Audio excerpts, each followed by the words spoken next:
esvazia a cultura de um povo e melhor você o conquista social, política e economicamente. Não deu outra.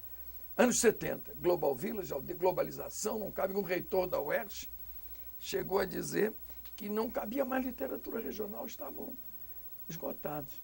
Nas escolas de samba, o presidente da Liga dos Bicheiros, os temas agora são universais. Não precisa mais, o regulamento não admite mais que sejam temas brasileiros, porque estão esgotados.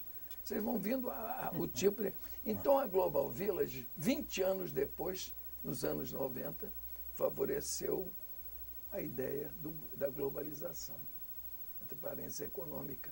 Quer dizer, a globalização chegou, se apossou das nações. E quais foram as reações? As anestesias todas propostas pela ideia de Global Village vieram a ter seus resultados 20 anos depois, com a não resistência, a não indignação diante da globalização econômica.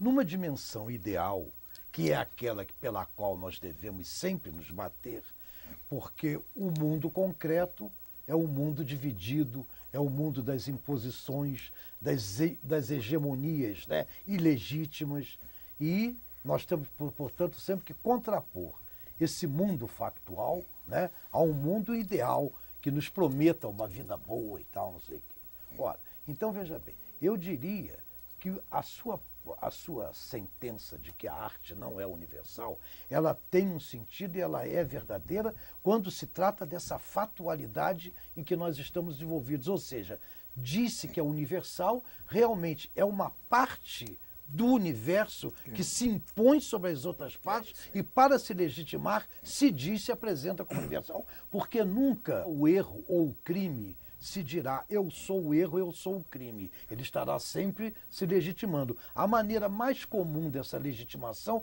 é a universalização, né, do discurso e tal, não sei o quê. Então isso é a ideologia, o conceito mesmo de ideologia, inclusive, é esse, né? Você universaliza no discurso o interesse particular, né? Agora, nós não devemos esquecer que a arte, enquanto também numa outra dimensão, enquanto ela fala, né, do humano, enquanto ela expressa os significados que decifram a vida humana em todas as partes, em todas as áreas, né, na música, na literatura, no oral, ela tem uma dimensão universal. Essa dimensão universal, ela está escondida, ela está omitida, ela está sufocada por uma fatualidade política, econômica, de relações internacionais, né, entendendo? Que sufocam esse ideal e fazem do particular um arbítrio sobre os outros particulares mais fracos. Então, essa é uma questão. Eu gostaria de ressaltar também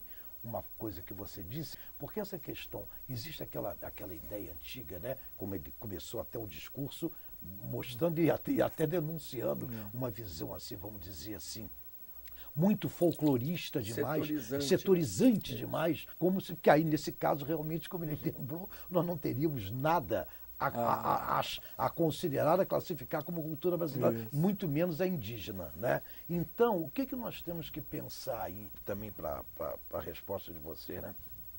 Pensar o quê? Que na verdade, já que você falou no humano, isso deve ser sempre o pano de fundo de qualquer discussão sobre a história, sobre a existência, esse humano, ele tem as suas universalidades. Não é isso? E esse humano, tendo as suas universalidades, é natural e é bom que as suas particularidades se comuniquem, mas se comuniquem fora do contexto da dominação, porque aí é que vem a perversão de toda essa comunicação possível e desejável entre as diferentes culturas das diferentes regiões de um mesmo país e até de diferentes países entre si. O problema nosso é exatamente o que foi colocado logo na alocução inicial. Quer dizer, nós temos uma relação política, uma relação econômica, social, no âmbito nacional e no âmbito internacional, que desde sempre coloca uma aberração na evolução cultural, né, da nossa terra, como de outras terras também. Claro. dominadas. Então, é muito interessante isso, porque nós não podemos, então, por causa disso, nunca esquecer que por trás da discussão sobre a cultura está sempre a discussão sobre a política, a organização do poder nacional e internacionalmente. Fora disso, né, nós não conseguiríamos nunca penetrar a fundo no verdadeiro problema da cultura, como em qualquer outro problema também, né? Eu gostaria também, porque aí eu vou entregar a palavra quase que definitivamente a vocês dois, eu queria que o Proença especialmente também, se quisesse, se pudesse, se podia me colocar também, o problema é o seguinte, né? A cultura, ela inicialmente, pelo menos, ela tem uma dimensão muito espontânea na vida, né? O homem é um animal cultural, é um animal criador de significados, né? Então, eu perguntaria o seguinte, mas no mundo, acho que no mundo mais contemporâneo se acentua muito o papel do Estado no controle da cultura, nas políticas culturais e tal. Muito bem. E às vezes me dá a ideia, né, de que esse Estado, que está tudo, é o resultado de uma complexa divisão de classes, né, e de uma organização de poder muito desigual, né? Ele promoverá, na maioria das vezes, políticas culturais já dentro do próprio contexto divisionista, né, de hegemonias ilegítimas que organiza a própria sociedade. Então, eu gostaria, Proença, que se você pudesse dar alguma contribuição nesse problema da cultura enquanto produção popular, espontânea e tal, que eu acho que nós estamos perdendo por isso. Hoje, eu sinceramente, eu vejo a escola de samba, o desfile de escola de samba, quando vejo, é um programa de televisão. E sabemos de que televisão ela é um programa. Está entendendo? Então esse para mim é um problema seríssimo, né? Porque aí o Estado não é só o Estado, a administração do executivo, o Estado aí naquela concepção mais ampla do marxismo, né? O Estado aí são todos também os aparelhos ideológicos do Estado e tal. Eu gostaria de ver o Proença. Muito bem, já pegando o gancho do Drauzio, eu lembraria a sentença que Graciliano Ramos, ele se sentia confortado por uma sentença na época, porque pregavam que aqueles regionalistas todos deveriam pensar mais no universal. E ele gravava essa sentença e cumpria. Se você for um autêntico regional, já será universal. E daí Vidas Cegas, São Bernardo, que coisa belíssima, né? E que bom que ele foi um autêntico regional e em sendo sem perder a dimensão universal. Isso. Quanto à cultura popular em si, a nossa identidade cultural é a popular, isso sem dúvida nenhuma. E como em outros países nórdicos, o que seria erudito para nós, para eles é o popular.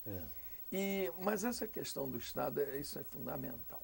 Eu, quando fui diretor de cultura do Estado do Rio de Janeiro, quando me perguntavam como ia a cultura popular, eu dizia, vai bem, obrigado, deixem-na em paz. Deixem-na em paz, porque toda vez que o poder, livre de qualquer inclusive o meu governo, inclusive, toda vez que o poder se debruça sobre a cultura popular, é na ideia do toma lá da cá. Quer dizer, nunca é uma coisa assim de preservação da identidade cultural. É muito mais um jogo de interesses. Você nem só tangenciou, você abordou isso muito diretamente.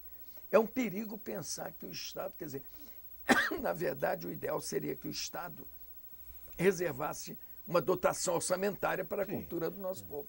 Claro que saúde vem em primeiro lugar, educação, saneamento, emprego, mas entre as 10 prioridades tinha que estar, não está.